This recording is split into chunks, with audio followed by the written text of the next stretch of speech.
My mother used to sing that song to me when I was little. I didn't understand the words because I didn't know English then, so I asked her what it meant, and she translated for me. When you're a child, the future feels more like a story told by grown-ups than something you have to actually plan and prepare for. And I liked stories. So I'll ask her, Mom, what will I be when I'll grow up? In the 80s, the popular answer to that question were a doctor, a lawyer, or an engineer.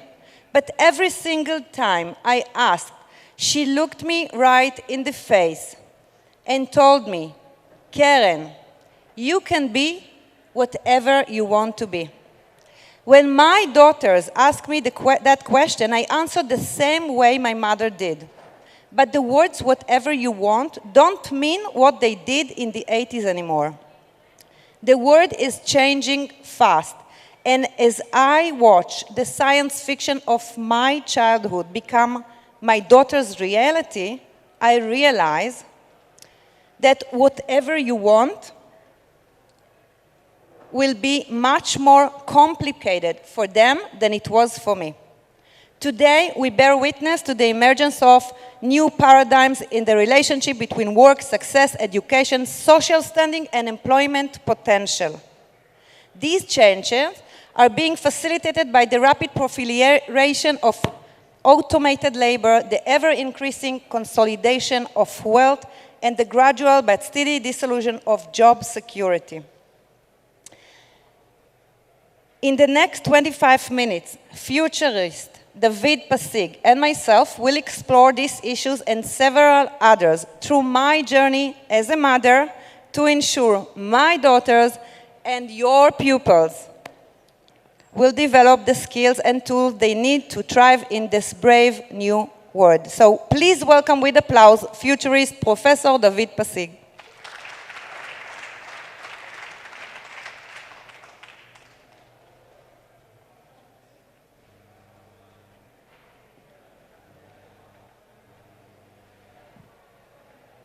Shalom, Keren. Shalom, Passig. I'm so happy that you could make it here. I know that you're extremely busy with all the things that you are doing and that you're on your way to France now. Is it working for you? Yeah, good. Okay.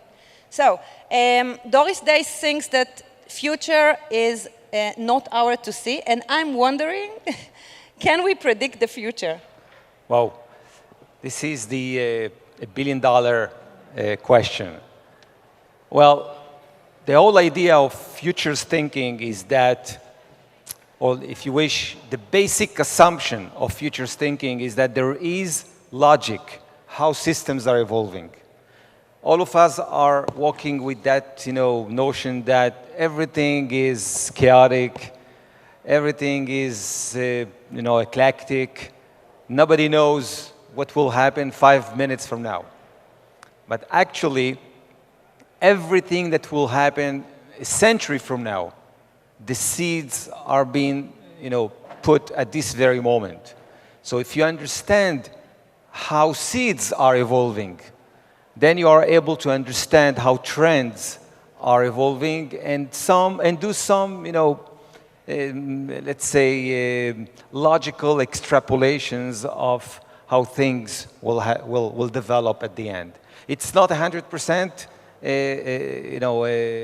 Significant because nowadays humanity really is in a very early stage of understanding systems. But 50 years from now, a century from now, of course, millennia from now, we'll be much more knowledgeable about how systems are evolving, and we'll be able to do much better predictions. At this point, speaking about something that will happen with some chance of 60%, that's really very good for humanity. And, just acting upon it, that will be great. Okay.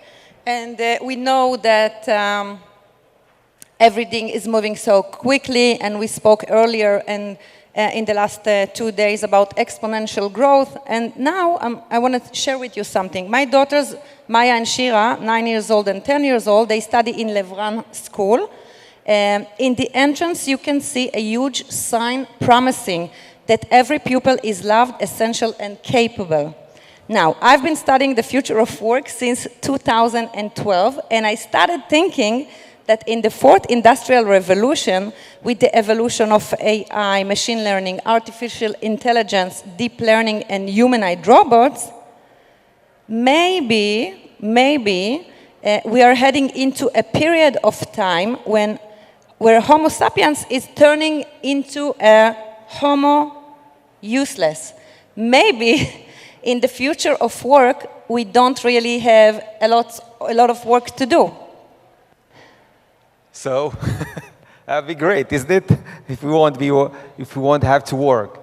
But actually, if you really want to address this question from a very serious point of view, we are at a stage in evolution that probably our species is evolving to a different kind of species.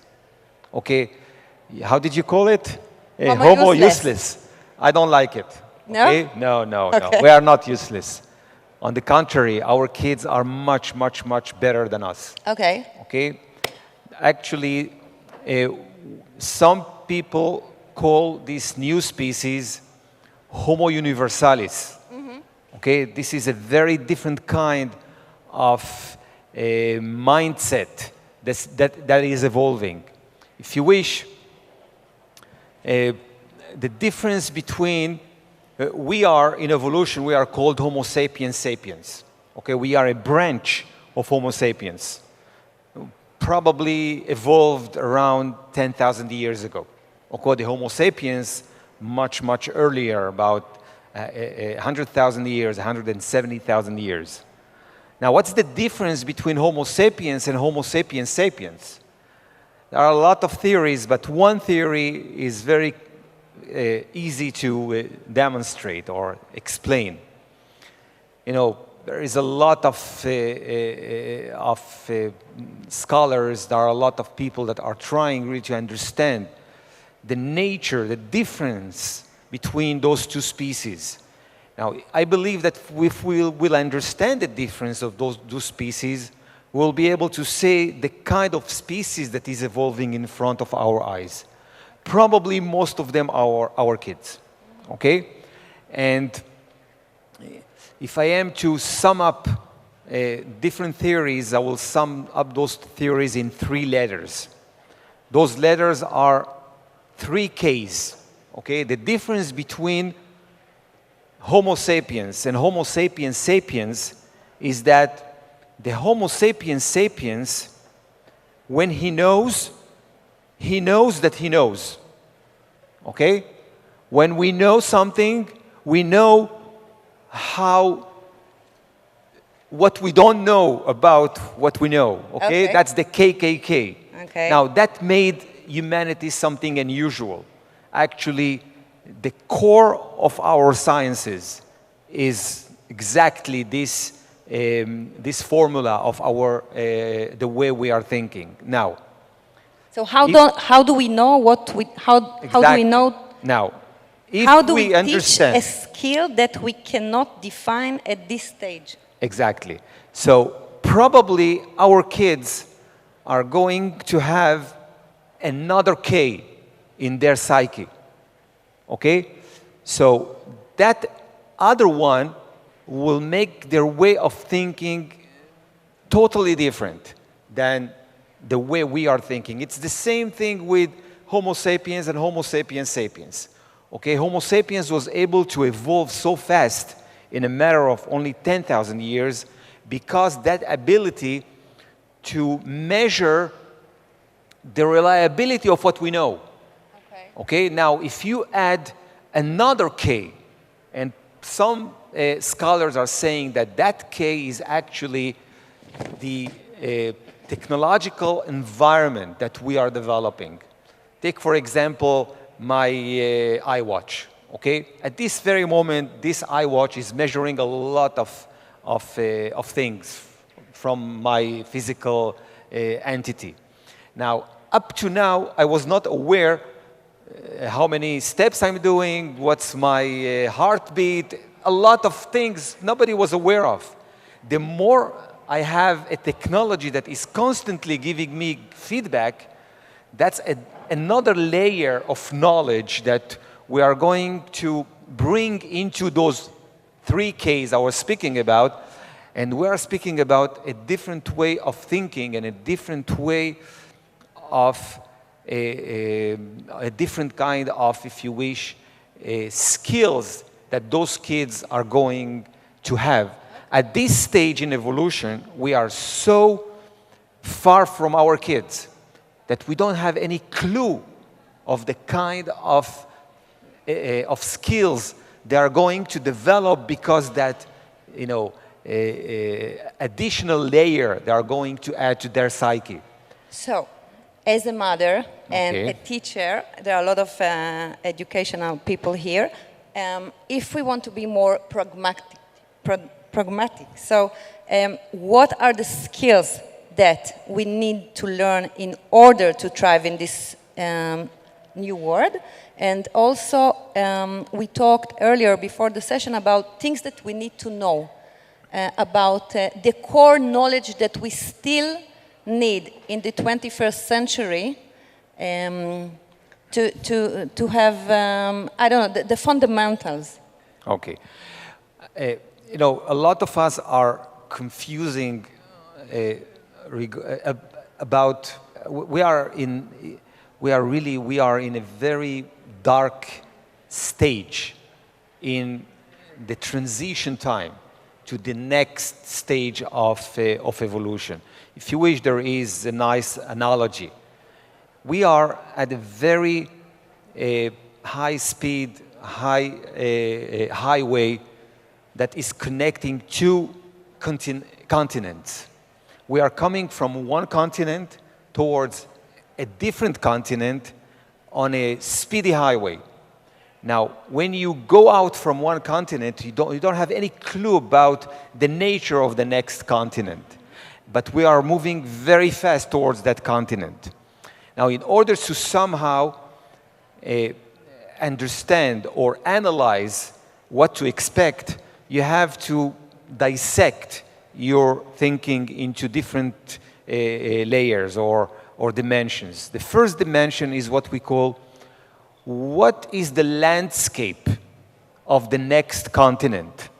Okay, now landscape might be the analogy of what is the knowledge we need in order just to be able to move around, okay? What is the knowledge? And understand what's happening. I said earlier mathematics, English, and maybe basic coding, and you said no, something else. No, we have developed part of a bunch of studies we did. We have developed the future-oriented core curriculum, which means what is the basis, the basic knowledge that our kids need to have in their hands in order to survive at least in their first 20, 30 years of adulthood. So what is That's one aspect of the issue, okay?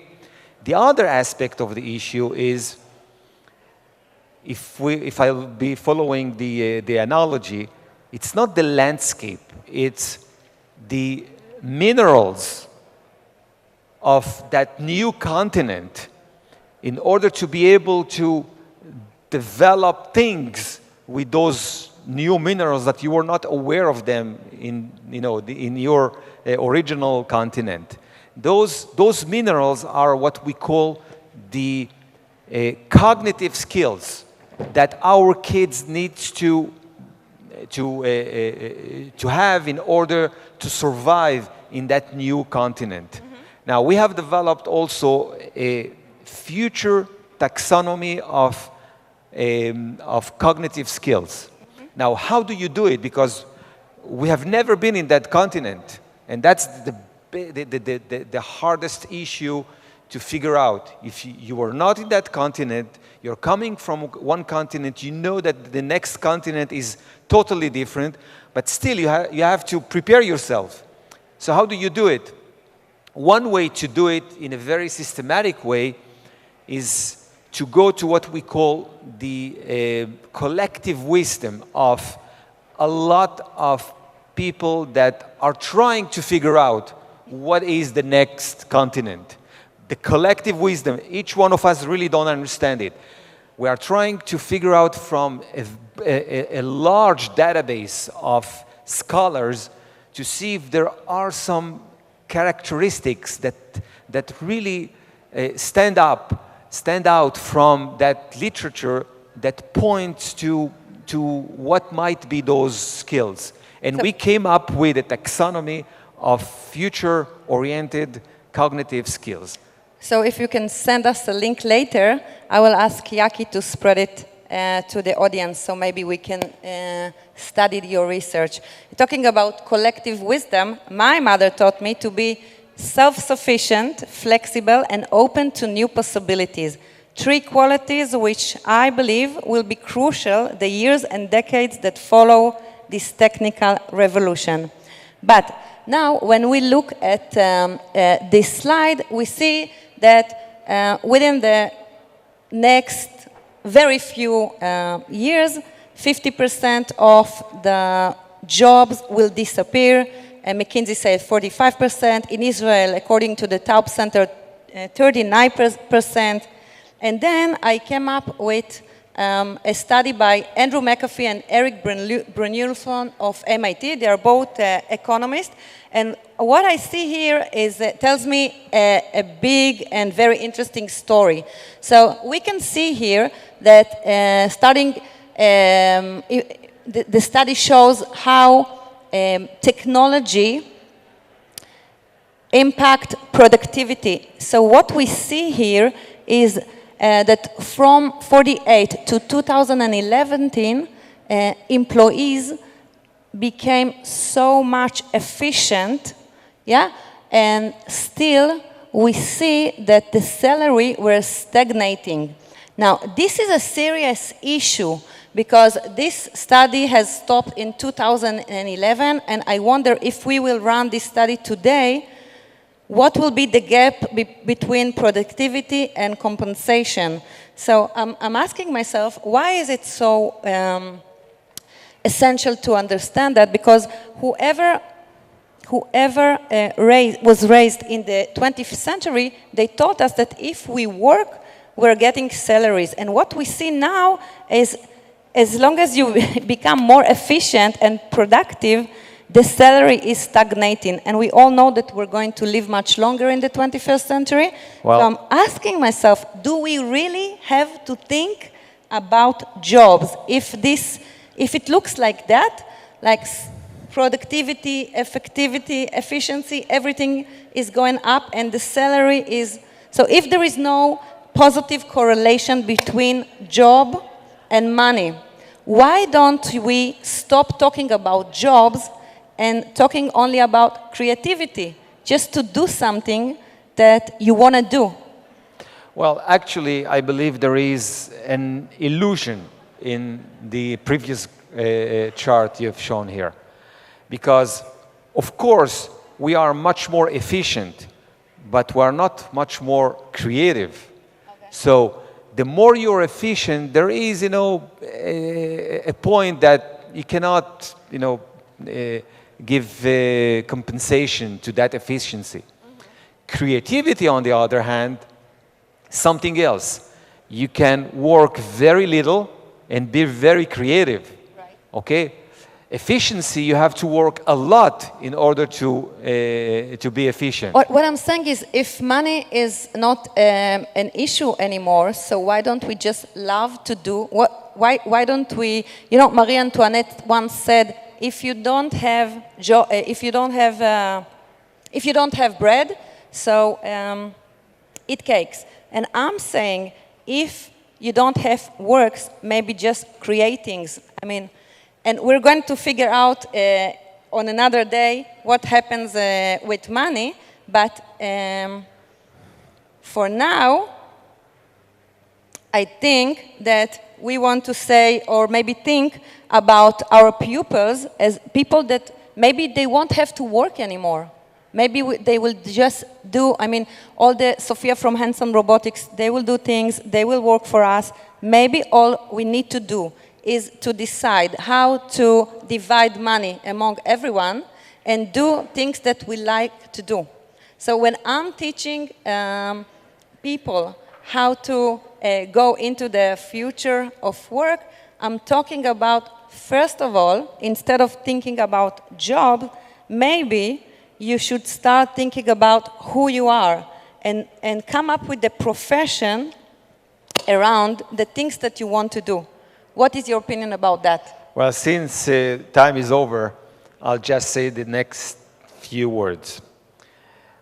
You know, in the last half a century,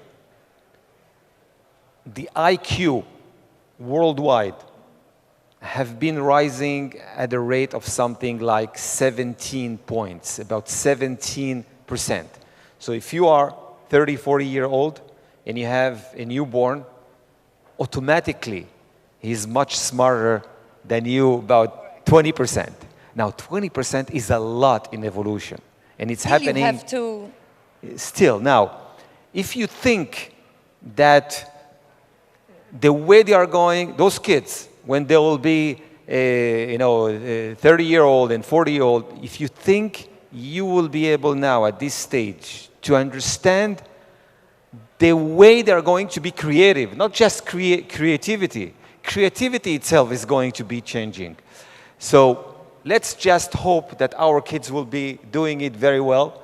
I know that my parents couldn't even figure out, couldn't even imagine what kind of job I'll be fulfilling in my career. It's the same thing with our kids. Let's just let them evolve as they want, as they understand. Let's not try to enforce our way of thinking on their generation. They'll be doing it in a very, very good way. Okay, thank you, David Passig. Optimistic. Thank you. Thank you.